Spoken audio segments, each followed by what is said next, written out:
Our next guest is a very busy person. She is both a full-time professional athlete and a full-time member of the sports media, the people that professional athletes complain about. Her new podcast is called Chiney, from the WNBA's Los Angeles Sparks and ESPN. Please welcome Chiney Ogwumike.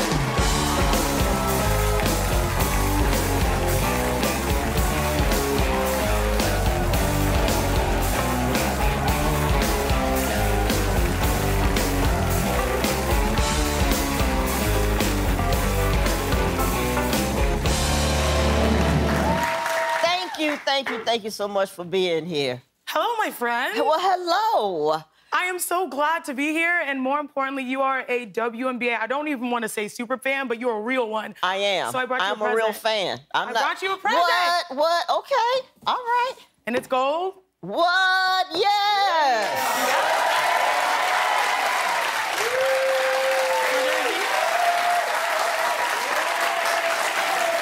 Thank you. I didn't know if I should have brought, like, an extra small or medium. I mean, it's going to be a little long. It will be. But, you know, it's beautiful. Thank you. I'm glad you did. That damn Nick Kroll didn't bring me a thing, so... This is love. I put it right there. Hear that, Nick? All right. So, like you said, I am a huge fan of the game, and you and your sister are on the same team. We are. But just tell people your story. Your parents are immigrants from Nigeria, yeah. But you were born in Texas. Born and raised in Houston, Texas. Our first sport was not basketball; it was gymnastics. Fell into basketball. Gymnastics, we knew we were not doing gymnastics when on the uneven bars my butt was hitting and I was not getting the traction. So my mom's coworker was like, put them into a tall girl sport, and we fell into basketball, fell in love with it. I have 3 sisters, 3 of all of us really got drafted professionally, so it's been a cool journey for us. That's awesome. And now we got the double trouble on the LA Sparks, neck and eye. So. Right. That's awesome. Man, not one bum in your family at all. No, we don't accept that. Not at all. And the Nigerian culture is very important in what you're doing and with your upbringing, too. Yeah, Nigerian heritage is very important to us, but we always say we're very fortunate to have the best of both worlds. You know, being Nigerian and American and exploring both avenues of our heritage. That's very good. And I got to tell you, I loved your documentary, 144. It was so good.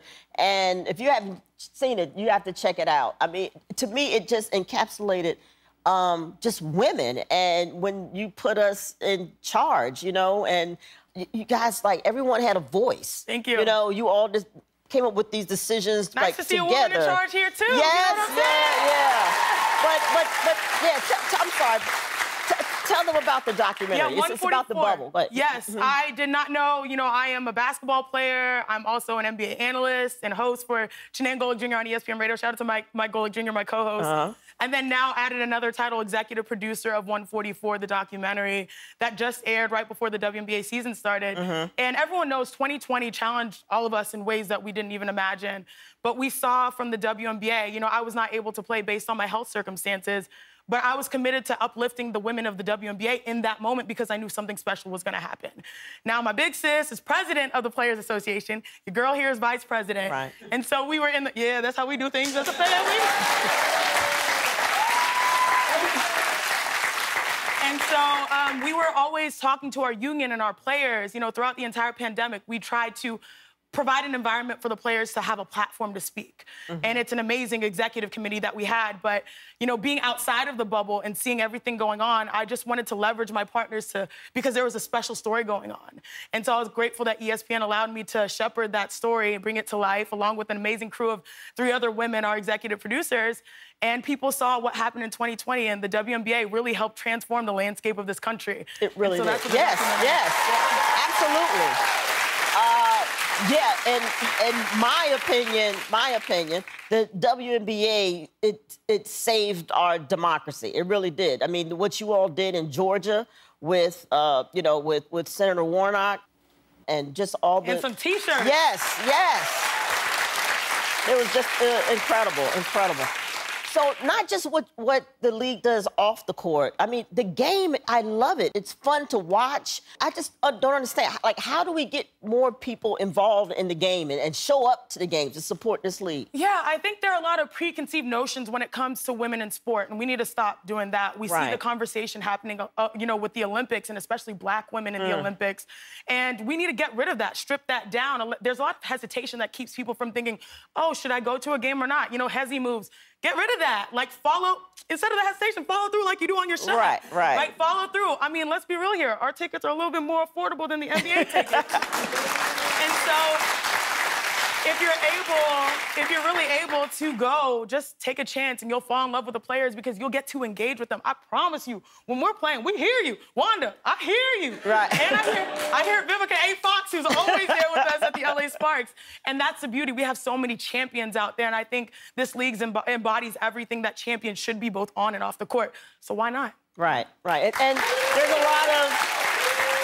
I noticed now a lot of NBA players are in support of the league also. I see them wearing the orange jerseys, like LeBron was wearing one. D-Wade was just at our game. Yeah. Oh, that's cool. Yeah. Alvin Kamara. It's been great to see their support.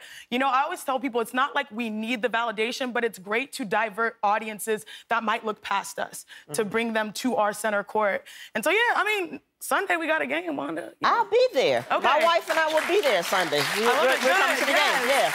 We're actually here. We're going to be there. And Kobe was a huge supporter of the women's game, too. Yeah. Did you ever meet Kobe? I did. I was able to meet Kobe. May he rest in peace. And also Gigi, absolutely. who embodied the future of our game. But, you know, there was a special moment that I didn't think about until, you know how after you start, like, laying in bed at night? When I was at Stanford, a freshman at Stanford University, you know, your girl was a little, you know, I'm a middle child, so I always do the most. And so we actually played in the Pac-10 tournament at Staples right here in LA. And so as a freshman, I was like, all right, guys, like, I'm gonna be that corny one. If we win the tournament, I'm leaving a letter for Kobe because the top team was able to have the, you know, home locker room. And so after we won, we're about to leave. I was like, Jake, forgot about your letter. It's like, okay, so I got the game scouting report, which it's got Gatorade all up on it, ripped off a corner, wrote a little, like, dear Kobe, thanks for lending us your locker room. Like, we're rooting for you and all this stuff. Signed, Chiney Ogwumike. And so I slip it into the locker. Actually, I don't because my hands are too big. I'm a center. I get our point guard to slip it into his locker. And, you know, it's just a nasty little letter from a game scouting report. About a week later, we're at Stanford University. Shout out to Hall of Famer Coach Tara Vanderveer, who is the best human being, all-time winningest coach in women's college basketball. So she goes after practice, hey, everybody, like, all right, Chiney, today I got a call from the Lakers, and Kobe sent a message saying he got your letter. Wow. Mind you, that crazy letter, and he wishes us good luck for the NCAA tournament. Oh, man. Wow. And that truly was the attention to detail that Kobe Bryant had. He saw us. He saw greatness in us before we even knew it in ourselves. I was just a freshman. Your girl was not a #1 pick or anything. But that's what he brought to the game, that authenticity. He did not just talk the talk. He showed up through his actions. And I remember that, and it just honestly gives me the energy to keep driving forward. So. Wow. Well, thank you. Chiney's weekly podcast is called Chiney, and the Sparks play the Minnesota Lynx this Sunday at the LA Convention Center. I will be there. Yes, you will. Thank you, Chiney. We'll be right back with Music